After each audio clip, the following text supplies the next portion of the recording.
So the topic of my research paper is attention is all you need. So this is a new type of a research paper which was basically made in such a way that instead of using encoders and decoders in layers, we have used attention. So revolutionizing machine learning. So machine learning is important, but along with attention, it is a big deal. This attention allows models to focus on the most important features, which provides accuracy and efficiency.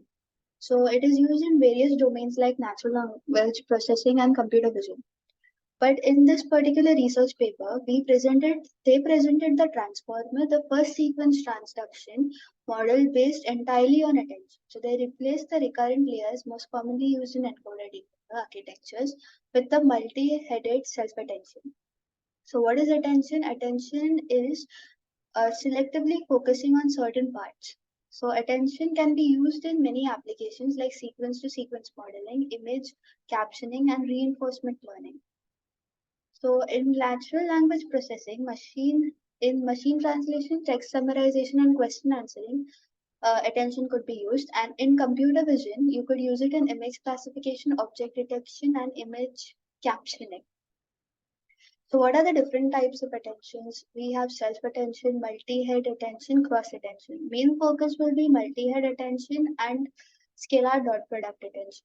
So here this is scale dot product attention. So in scale dot product attention, let's take an example. You are basically having a bunch of questions like queries, and you have keys and values, and you want to figure out that how much attention you need to pay to each key and value. So to do this, you compare each questions and the keys and values one by one, and you calculate a number, that is a dot product for each comparison. Then you divide these numbers by a specific value that is called root of decay. And then to make sure that all these numbers add up to 1, you use a function that is called as softmax. So this gives you the weights of how much each question you have to pay attention to, like each key and value. Then practical implementations, that sometimes what do we have? We have many questions which have multiple keys and values. So instead of doing these comparisons one by one, you group them together. You put all the questions into a matrix Q, all the keys into a matrix K, and all the values into a matrix V. Then you use a formula attention of QKV to calculate all these results. Now, comparing it to other models, this model is far better, faster, and uses less computational memory.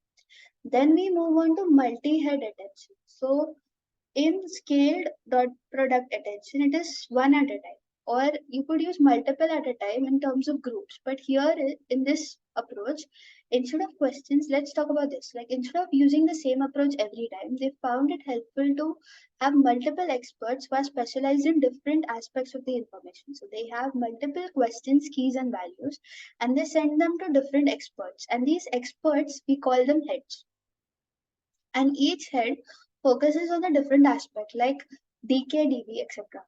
Then parallel processing is another important thing. Like these experts, they work at the same time. And like multiple people, they are doing multitasking. So each expert processes its part of the information independently and produces its own results. Then once we get those results, we combine all those results into one. So multiple heads for better understanding. Having these multiple experts allow the model to pay attention to different things in different ways, and it helps understand complex information better. And the computational efficiency. Now, looking at this, we see that there are multiple experts in this terms, like multiple heads. So it is generally taken case the computational efficiency is more, but it isn't. Although they use multiple experts, they keep the overall computational cost similar to using just one expert at a time. Then what have they replaced? They have replaced the recurrent layers in encoder and decoder. So first let's understand what exactly is encoder and decoder. In terms of layman language, so imagine that this is a translator who reads a text. It has 6 layers. So we'll assume these layers to be people. So there are 6 different people who are working together. And each person has 2 skills. First is they can understand different parts of the text by paying attention to them and recognizing the important words. Second is they can do some calculations based on what they understand. After doing this task, they share their results with each other. They don't forget what they have read previously when they read each other's results. So they add it on.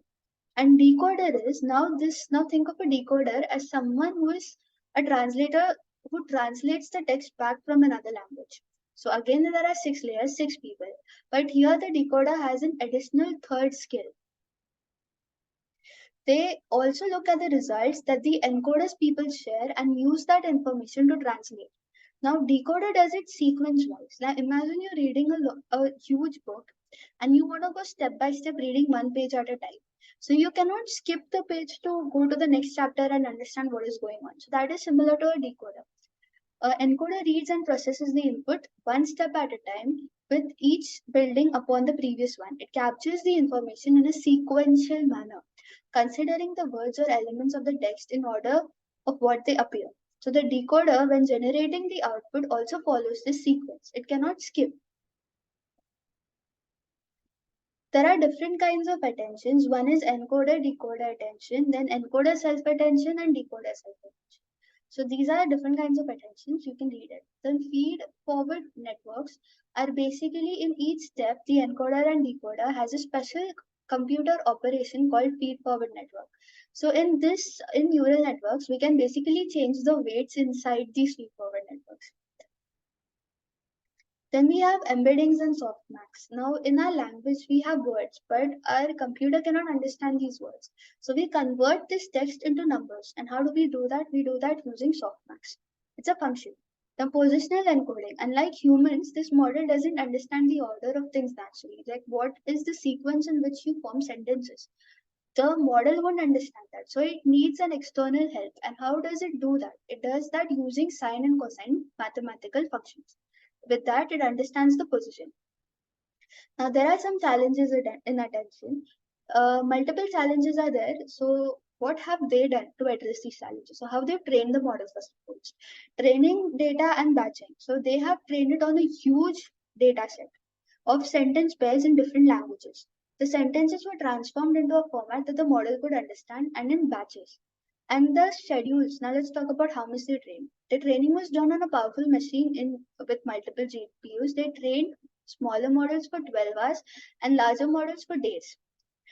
What algorithms they use to optimize? Adam. There is an algorithm called Adam, so they did that to make the model better. Regularization. To make the model more robust and improve its accuracy, they applied dropout and label smoothing techniques. Machine translation. The transform model achieved state-of-the-art results in this machine translation tasks. That is translating English to German and English to French.